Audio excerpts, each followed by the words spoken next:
Y nos encontramos una vez más aquí donde comenzamos justamente la semana. Me estaba dando cuenta de eso mientras acomodaba la cámara para despedir esta semana, hoy nuestro querido 30 de abril, aquí en su programa favorito del burrito fronterizo, La Voz Incómoda, donde no tenemos miedo de hablar, de compartir la información y de decir lo que está sucediendo, bien y mal, dentro de México. Ahora vamos a girar la mirada en torno a Rocha Moya, un presunto narco gobernador. Pues Estados Unidos pide su captura y extradición junto con toda una red de poder que trabaja con el crimen organizado. La Cuarta Transformación y la misma presidenta Claudia Sheinbaum buscan protegerlos con el pretexto de la soberanía nacional. Un poco de contexto rápido es que Estados Unidos presentó una acusación formal en una corte federal de Nueva York contra el gobernador de Sinaloa, Rubén Rocha Moya, el senador de Morena, Enrique Insunza Casares, el alcalde de Culiacán, Juan de Dios Gámez Mendivil, y varios mandos de seguridad y procuración de justicia. La acusación lo señala por conspirar para traficar drogas, posesión de armas de alto poder y por brindar protección institucional al cártel de Sinaloa. Lo que describen las autoridades estadounidenses es un aparato completo operando por el crimen. Un gobernador puesto por el cártel de Sinaloa que habría pactado con los chapitos para garantizar protección a cambio de apoyo político. Un senador que formó parte del círculo que sostuvo ese acuerdo desde el poder. Un alcalde que habría facilitado control territorial. Un vicefiscal señalado por filtrar operativos y proteger la organización. Mandos policiales acusados de participar directamente en secuestros, violencia y control de plazas. Según la investigación, el ascenso de Rocha Moya al poder ejecutivo, marcado por la intervención del cártel con intimidación, secuestros de opositores, presión armada en casillas y manipulación del proceso electoral, a cambio de protección total y libertad de operación. Frente a eso, la reacción de la Cuarta Transformación y de Claudia Sheinbaum fue respaldar, minimizar y repetir que no hay pruebas. Morena hizo lo mismo, cerró filas. La Cancillería respondió con un reclamo diplomático y la Fiscalía anunció que investigará, pero dejó claro que no se moverá, sino que ellos llaman pruebas suficientes. Sin embargo, según el tratado en materia de extradición de México y Estados Unidos, no se requieren pruebas para la detención provisional de los acusados. Hay un periodo de 60 días para presentar las pruebas luego de la detención. El caso de hoy hace que la Cuarta Transformación gire al servicio del crimen organizado y el narcotráfico. El gobernador acusado de pactar con el cártel de Sinaloa, un senador señalado por operar desde el gobierno para proteger la red, un alcalde implicado en facilitar control territorial y un vicefiscal acusados todos de recibir dinero y filtrar operativos. Mandos policiales señalados por ejecutar órdenes del crimen. Protección institucional al tráfico de fentanilo, cocaína y metanfetamina. La Cuarta Transformación está señalada por presuntos vínculos con el crimen organizado, con funcionarios, desde el gobernador hasta mandos policiales, acusados de proteger y facilitar operaciones del cártel de Sinaloa. En un segundo momento, tenemos la elección bajo operación criminal, señalamientos de intervención de los chapitos en la campaña de 2021, presuntos secuestros de candidatos opositores, una intimidación armada en casillas, robo de urnas y boletas según la Fiscalía de Estados Unidos, reuniones para pactar protección e impunidad, colocación de funcionarios afines en seguridad pública. Rocha Moya llegó a la gobernatura de Sinaloa con la intervención de los chapitos, quienes mediante intimidación, secuestros, manipulación del voto y acuerdos para asegurar protección e impunidad, lo apoyaron. El Movimiento de Regeneración Nacional cierra filas e intenta bloquear cualquier acción contra los narcos. Morena respalda públicamente al gobernador. Se rechaza su renuncia pese a la acusación internacional. La Secretaría de Relaciones Exteriores envía una protesta diplomática y la Fiscalía General de la República condiciona cualquier acción a lo que ellos llaman pruebas suficientes.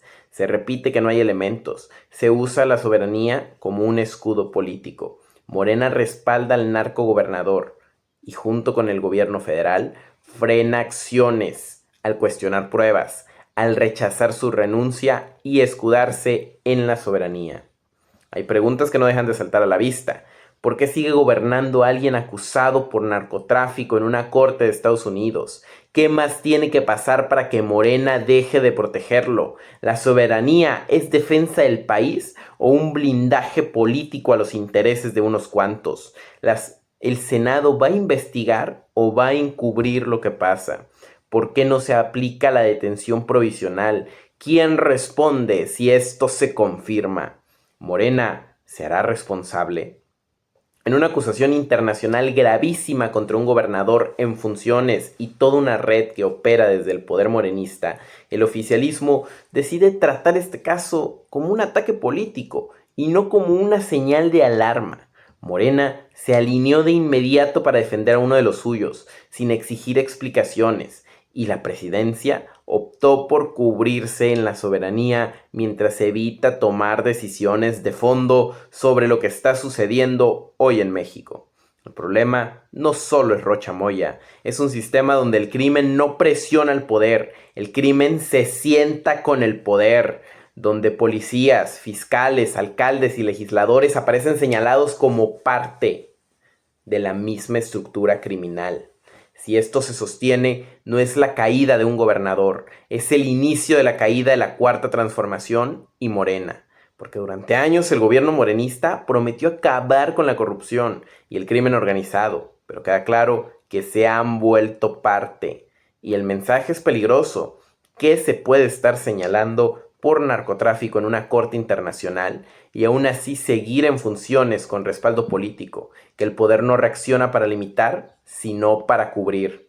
Y ahí se vuelve peligrosa la realidad de México, porque mientras allá en Estados Unidos se reclama, se intenta investigar y se abren espacios para saber qué es lo que está sucediendo y qué funcionarios públicos mexicanos bajo acusaciones y con pruebas ya deberían estarse investigando qué es lo que sucedió, cómo pasó. Se cuestiona la legalidad y legitimidad de una elección por la influencia del crimen organizado. Entonces se cuestiona que la democracia y la soberanía verdaderamente esté residiendo en quien debería estar. Y por tanto, México, tú mi México, que con tanto cariño y con tanto amor te hemos cuidado y te hemos protegido, se encuentra vulnerable, descubierto, desatendido, porque el gobierno federal no investiga, no indaga, no avanza en lo que debería estar trabajando con cuestiones de imperatividad, analizando cuál es la realidad de México hoy. Es la única manera en que podemos salir adelante y demostrar con pruebas, no con palabras, que el país está en una crisis y cómo se va a atender, qué estrategia va a utilizar. Es lo que la doctora presidenta, Claudia Sheinbaum, como le dicen sus subordinados, debería estar atendiendo. Pero claro, como eso es un golpeteo político para ella, pues no le da importancia, que los funcionarios públicos de México estén coludidos con el crimen organizado, que internacionalmente seamos visto como un país de impunidad, de corrupción, donde no pasa nada, donde puedes hacer lo que quieras porque al fin y al cabo las autoridades no te investigan. Y eso, señoras, esos señores, no se puede permitir como una constante en nuestro México. No podemos permitir que allá en Estados Unidos sí se investigue a los funcionarios públicos mexicanos, pero acá solamente se diga, no, es que por cuestiones de soberanía y de seguridad nacional no vamos a hacer nada. La seguridad nacional y la soberanía residen esencialmente en el pueblo, y el pueblo quiere que se investigue a sus funcionarios, quiere que se sepa, y si son responsables y hallados culpables, quiere que se le castigue. Esa es la voluntad del pueblo mexicano. Seguimos esperando a que nuestros funcionarios la cumplan. No se vayan y quédense para el siguiente segmento del capítulo del día de hoy, aquí en La Voz Incómoda, porque no tenemos miedo de molestar, y si se molestan, Compartan, dialoguen, debatan, difundan, que todo el país sepa que más de 50 funcionarios de Morena fueron señalados por Estados Unidos y que hoy incluso uno de sus gobernadores está siendo investigado por nexos con el cártel de Sinaloa y que todo México lo sepa. En este contexto, para el capítulo del día de hoy, vamos a hablar aquí en La Voz Incómoda, su programa favorito, El Burrito Fronterizo, porque ya saben que no nos molesta hablar de los datos, nos molesta que intenten ocultarle a las y los mexicanos lo que está sucediendo en el país, porque eso sí es grave. Vamos a hablar un poco de Leticia Ramírez, quien llega a Bienestar como el alfil de Andrés Manuel López Obrador, una ineptitud al 200% premiada por la Cuarta Transformación. El relevo en la Secretaría del Bienestar se explica por lealtades. Ariadna Montiel deja el cargo para moverse dentro del aparato político de Morena y en su lugar entra Leticia Ramírez, una funcionaria que ya demostró que no puede con responsabilidades de alto nivel, sin capacidad probada ni trayectoria que respalde la decisión. Todo apunta hacia la chingada, ese bello rancho de López Obrador. Leticia Ramírez no llega por lo que hizo, llega a pesar de lo que hizo. Su paso por la Secretaría de Educación Pública fue una cadena de errores, omisiones y exhibiciones públicas. No corrigió los problemas que recibió, no construyó una ruta clara y nunca logró imponer orden en una dependencia clave. Se le cuestionó por no atender el modelo educativo que ella misma debía implementar, por no poder explicar lo básico y por quedarse corta en cada crisis. El episodio donde no pudo explicar cómo aprenderían matemáticas los niños dejó en claro que no dominaba el tema, que no tenía control y que estaba rebasada. A eso se sumó el desastre de los libros de texto gratuitos, plagados de errores, opacidad y críticas generalizadas. Aún así, no fue solo removida por su mal desempeño. Ahora es premiada con la Secretaría del Bienestar, una de las dependencias más sensibles del país, la que maneja recursos masivos y padrones clave para la operación política del gobierno. No es un ascenso técnico, es un movimiento político, es colocar al alfil de López Obrador en una de las áreas más importantes para el control territorial y electoral de México, porque esta secretaría no puede ser vista como menos que una compra de votos constante, masiva y gigantesca. El fracaso en la Secretaría de Educación Pública evidencia una incompetencia para ser un servidor y deja una gestión sin resultados ni rumbo. No corrige problemas heredados ni construye soluciones. Demuestra una incapacidad para explicar el modelo educativo. Una respuesta pública de "no podría contestar eso" fue constante en su paso por la Secretaría de Educación. Ante un tema básico, críticas generalizadas por falta de preparación salen a la luz. Señalamientos por improvisación desde su nombramiento. Un fracaso en la Secretaría de Educación Pública marcado por improvisación e ineptitud, que evidenció que no está a la altura de cargos de alto nivel. Libros de texto mal hechos y crisis educativa sin control. No pudo frenar errores graves en los libros de texto gratuitos, una falta de rechazo de calidad en el control de contenidos educativos, rechazo de especialistas, maestros y legisladores, opacidad en la elaboración de materiales, críticas por contenido ideológico y baja calidad, incapacidad para sostener una política educativa sólida, una gestión marcada por libros de texto con errores, falta de control y rechazo generalizado, que evidenció incapacidad para sostener una nueva política pública. Un nombramiento político sin mérito ni respaldo ciudadano. Una segunda funcionaria peor evaluada del gobierno.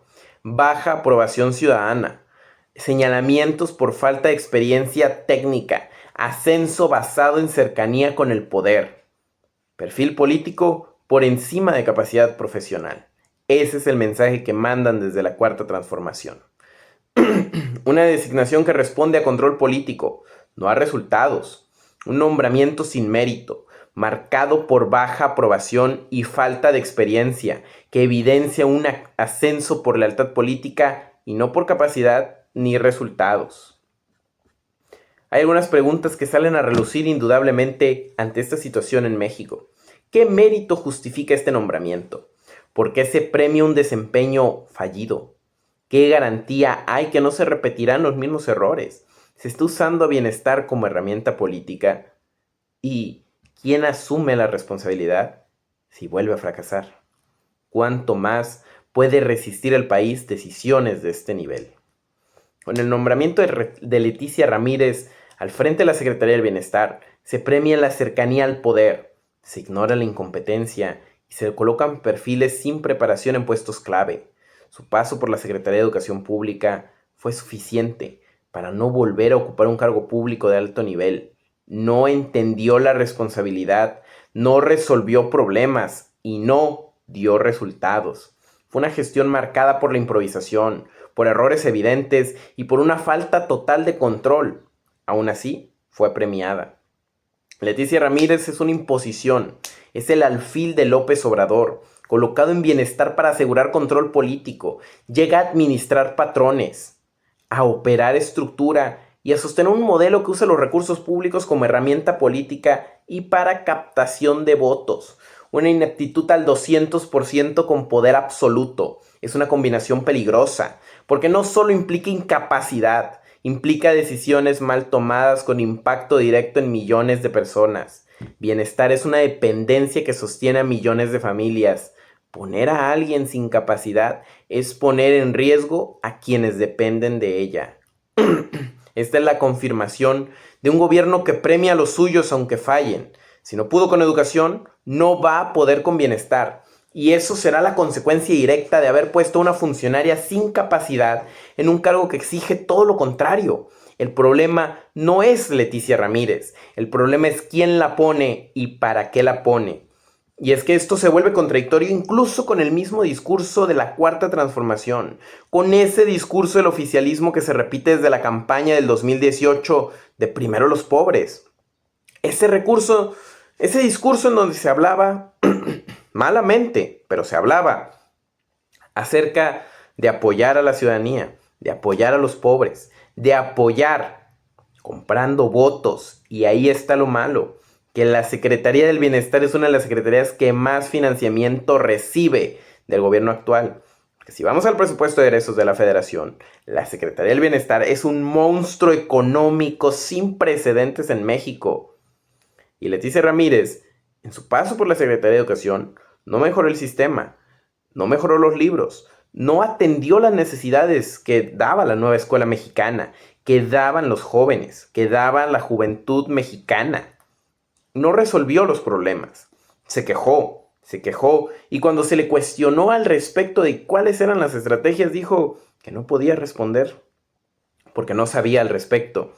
¿Qué va a decir entonces cuando hayan faltantes en economía? Cuando hayan faltantes en recursos humanos, en recursos materiales de la Secretaría del Bienestar. ¿Qué va a decir cuando se le cuestionen acerca de las personas que reciben el dinero? De una cantidad de datos estadísticos gigantescos. Más aún, me atrevería a decir, que en la Secretaría de Educación. ¿Qué va a salir a contestar una funcionaria aparte de... No lo sé. No puedo contestar eso. Sin embargo, si de verdad al gobierno le importaran primero los pobres, dejaría a cargo de la Secretaría del Bienestar, una secretaría que lucha contra la pobreza, aparentemente, y que maneja una gran cantidad de apoyos asistencialistas y una gran cantidad de dinero. Dejaría a cargo a una persona capacitada, competente, que haya demostrado con trayectoria, logros, esfuerzo y mérito que merece estar en esa posición. Al contrario, Leticia Ramírez se queda corta en capacidad, en competencia, en mérito y en trayectoria. Y solo nos deja preguntarnos por qué entonces se acerca. Y cuando vemos los nexos con el expresidente López Obrador, la respuesta parece quedar muy clara. Se apoya más a los amiguismos, a las imposiciones políticas, al control del gabinete cercano, que verdaderamente a tener a funcionarios mexicanos que trabajen con conocimiento de causa, que hablen, que conozcan y que vivan con el pueblo mexicano. Eso Eso queda en segundo plano. Lo que les importa es que sean a modo, ad hoc, al sistema, al oficialismo, a la cuarta transformación. Y este tipo de imposiciones solamente perpetúa que México no premie el trabajo, premie los amiguismos. Y que ese discurso contra todo lo que estaba mal en el pasado y que ellos iban a ser diferentes, se viene cayendo cada vez más fácil. Esas son las reflexiones que todos nos deberíamos estar haciendo. Y hoy es necesario que las y los mexicanos hablemos de lo que está pasando, hablemos de lo que está sucediendo y salgamos a compartir la información, porque no es suficiente con 1 minuto o 2. Tenemos que compartir lo que está sucediendo, difundir este tipo de perfiles que llegan al poder de formas obscuras, opacas, poco claras, poco transparentes, deben ser exhibidos. Y la responsabilidad recae en nosotros como mexicanos. Tomen 1 minuto al día, tomen 5 minutos al día, tomen una comida. Dejemos de decir que la política no es tema para la mesa, porque hoy que México sufre, que México sangra y que necesita a sus mexicanos, la política sí tiene que volverse un tema para la mesa. Como siempre, esto es La Voz Incómoda. No tenemos miedo de hablar, no tenemos miedo de molestar. Tenemos miedo de lo que pasa cuando no hablamos, cuando no molestamos, y tenemos que salir a decir lo que está sucediendo. No se vayan y esperen el siguiente segmento del capítulo del día de hoy, aquí en su programa favorito, El Burrito Fronterizo, La Voz Incómoda. Les mando un fuerte abrazo y ya saben, no sean como Leticia Ramírez, sean responsables, busquen salir adelante y hay que compartir la información en nombre de México. Y el día de hoy terminamos con el capítulo del 30 de abril, nuestro querido segmento de La Voz Incómoda, aquí en su programa favorito del Burrito Fronterizo, para traer unas noticias más positivas. Porque después de todos los problemas de los que hemos estado hablando en los 2 segmentos anteriores y en los días pasados, considero que también es bueno voltear a ver las cosas positivas que suceden en nuestro querido estado de Chihuahua y en nuestro querido México. Y por eso vamos a hablar un poquito de Chihuahua. Una vez más a la vanguardia, Maru Campos crea el primer centro integral del país para niñas, niños y adolescentes y consolida una política real para proteger la infancia. En Chihuahua se están haciendo las cosas de fondo. Maru Campos puso en marcha el primer centro de adaptación neurobiológica del país, un espacio único que integra en un solo albergue, escuela y atención médica especializada para menores bajo tutela del DIF. Es el primero en México y está en Chihuahua, algo para sentirnos orgullosos de nuestra hermosa tierra. Se trata de brindar atención completa. Aquí las niñas, niños y adolescentes viven, estudian y reciben tratamiento en el mismo espacio. Tienen atención médica, psicológica, psiquiátrica, neurológica y nutricional, además de educación formal, terapias, deporte y formación en valores. Todo concentrado para garantizar recuperación real y oportunidades de desarrollo.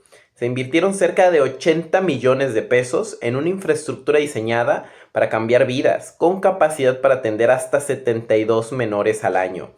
Arranca con más de 30 adolescentes que hoy ya tienen un entorno seguro, estable y un acompañamiento profesional permanente. Este centro atiende directamente a menores que han vivido violencia, abandono y condiciones extremas. Les da estructura, seguimiento y una ruta clara para reconstruir su vida. No es discurso, es intervención directa. Maru Campos trabaja duro para Chihuahua y para sus infancias. El primer centro integral del país está en Chihuahua.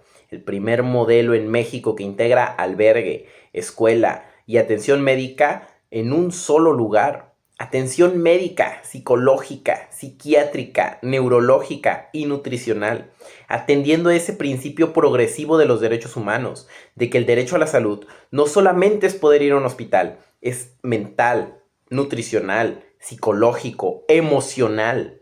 Y en un México donde una de las principales causas de muerte en niños, niñas y adolescentes en nuestras juventudes son precisamente los suicidios, este centro nos viene como anillo al dedo en el querido estado de Chihuahua, algo que amerita reconocimiento, galardón y sobre todo Felicidad para los chihuahuenses, para las y los mexicanos, porque qué afortunados seríamos si estas acciones que se están llevando a cabo en Chihuahua como punta de lanza, como punto de partida, fuera eso, un punto de partida para que las demás entidades federativas trabajen, avancen y sobre todo se interesen en la juventud mexicana.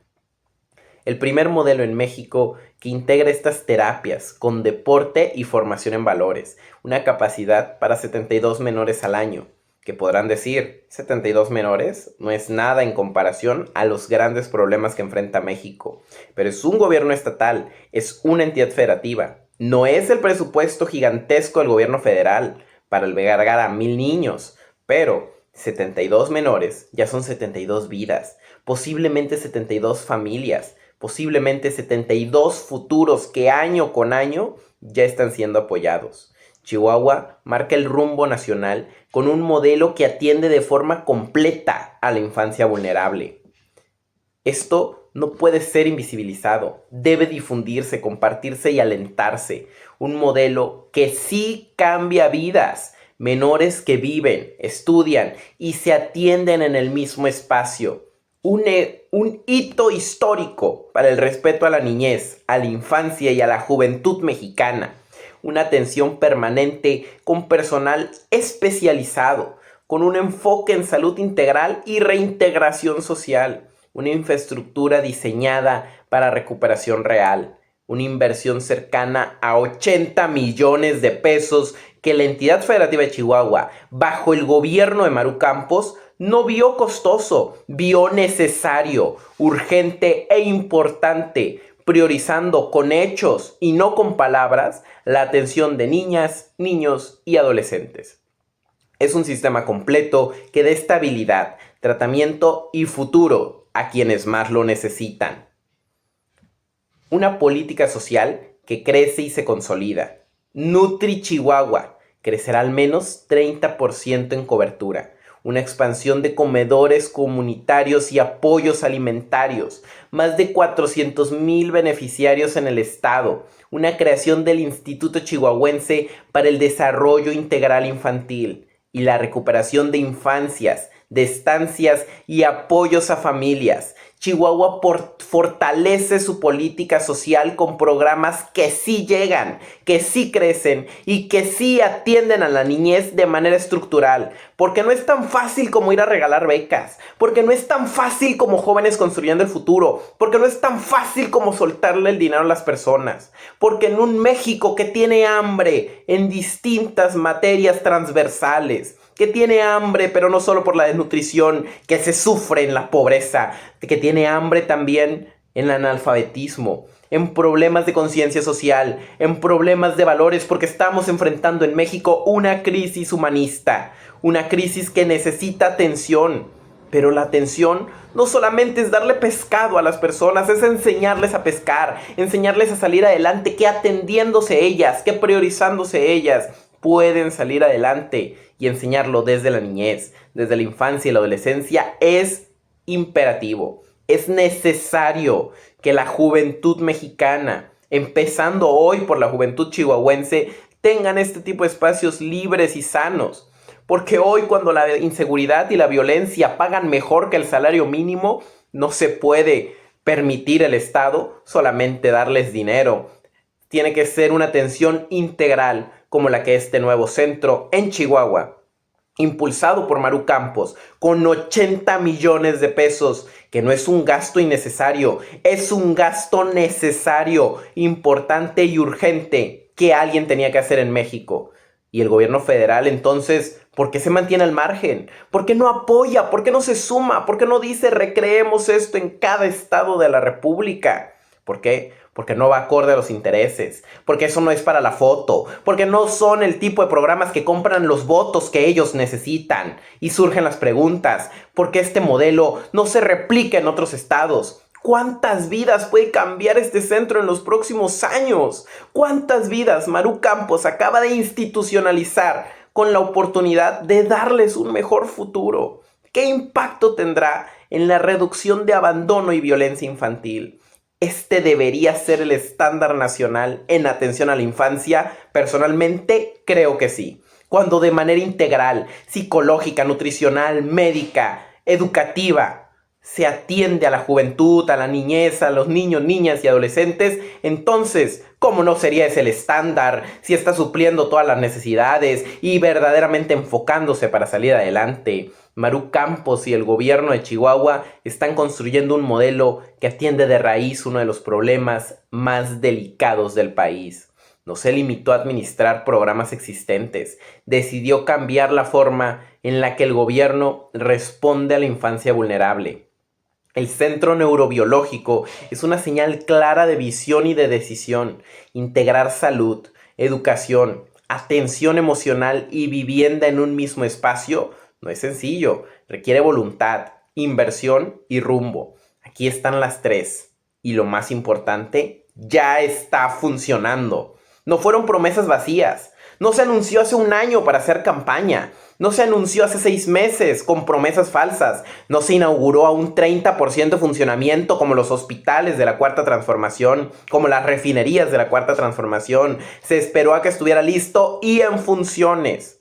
Como ejemplo de compromiso con la política social y atención a grupos vulnerables. Están también Nutri Chihuahua, que sigue creciendo, llega a más personas y amplía su alcance. Y el Instituto para el Desarrollo Integral Infantil establece una base permanente para atender a la niñez con seriedad y continuidad. Maru Campos trabaja por el Estado y lo pone a la vanguardia. Está construyendo soluciones completas y está demostrando que cuando hay dirección, el gobierno sí puede transformar realidades, generando espacios de esperanza en un México que los había perdido, en un México que creía que ya no habían políticos que se interesaran por su gente, por su pueblo, en un México que ve a sus muertos y que sufre. Hoy se tiene un espacio abierto y créanme que me llena de felicidad.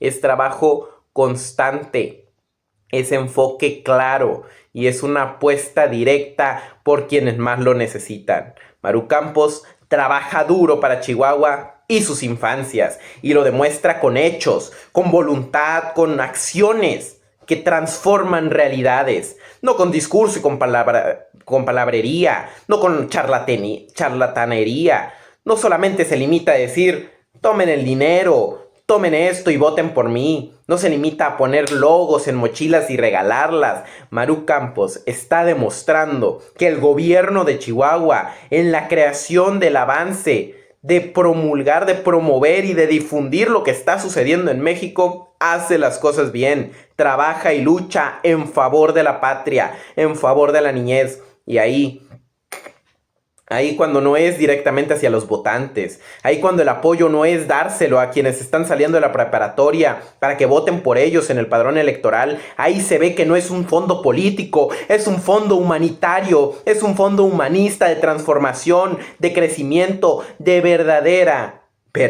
transformación para México. Porque si la cuarta transformación de México solamente se limita a dar dinero, Maru Campos acaba de demostrar una verdadera transformación para Chihuahua, no de color guinda, de color esperanza, de lucha, de crecimiento, y con ese azul de avance, de lucha, de importancia. Maru Campos se viste en nombre del estado de Chihuahua y sale como punta de lanza para trabajar, a prometer que seguiremos avanzando y que esto no es el punto de llegada, es el punto de partida para que las infancias, la niñez, las niñas, niños y adolescentes de nuestro querido estado de Chihuahua salgan adelante, que crezcan, que verdaderamente tengan oportunidades acorde a las exigencias que México tiene, porque México no puede seguir viendo a sus niños correr descalzos, porque allá en nuestras tierras, donde los niños deberían correr descalzos entre ríos y montañas, entre juegos y diversión, la infancia corre descalza, sí lo hace, pero descalza llegando hacia el trabajo forzado, hacia la discriminación, hacia los abusos y hacia las muertes, porque aquí en México, donde la infancia debería vivir y sonreír, llora, se lacera y nadie parece interesarse en ellas y verdaderamente respetarlas. Y ahora Maru Campos demuestra que los funcionarios públicos tienen la capacidad cuando tienen la intención y la voluntad de hacerlo, cuando tienen los intereses necesarios, no en fondo político, en fondo humanista para cumplir la responsabilidad con el cargo y con la responsabilidad para con la gente, para con el pueblo que votó por ellos. Y si eso no es democracia, no sé qué es. Y si eso no es demostrar que 72 futuros se acaban de salvar, que 72 futuros acaban de salir adelante, entonces no sé qué es. Y esto tal vez no sea la solución para todos los problemas de México, pero en un México donde las noticias diariamente hablan de violencia y de muerte, en un México donde diariamente se establece que la corrupción y la impunidad están hasta el tope, en un México donde Estados Unidos nos sigue diciendo que nuestros funcionarios están aliados con el cártel de Sinaloa, con el mismo cártel que mata, que tortura, que desangra, que vende y que prostituye. Ahí es ese mismo México en donde se necesita hablar bien acerca de las infancias y demostrar que estos pequeños focos de esperanza alimentan la idea de que habrá un futuro mejor, de que habrá una esperanza futura, de que habrá un mañana en donde las y los niños, en donde las y los adolescentes mexicanos puedan salir adelante sin miedo, sin temor, con verdaderas oportunidades.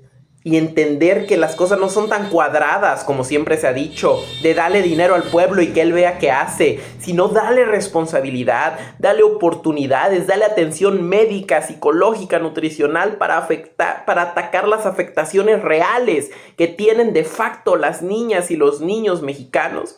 Se vuelve, aparte de una estrategia brillante, que parece intuitiva cuando la expones de esta manera, pero que el gobierno federal no ha tomado, que piensan que con repartir dinero no es suficiente. Y Maru Campos lo tiene claro, y tiene claro que en Chihuahua se apoya de manera efectiva a los ciudadanos, a las y los jóvenes. Y con esto nos despedimos de esta hermosa semana diciendo gracias. Gracias por velar por las niñas y los niños. Y gracias porque este 30 de abril se anuncia en el Día del Niño precisamente que las infancias se siguen protegiendo en México.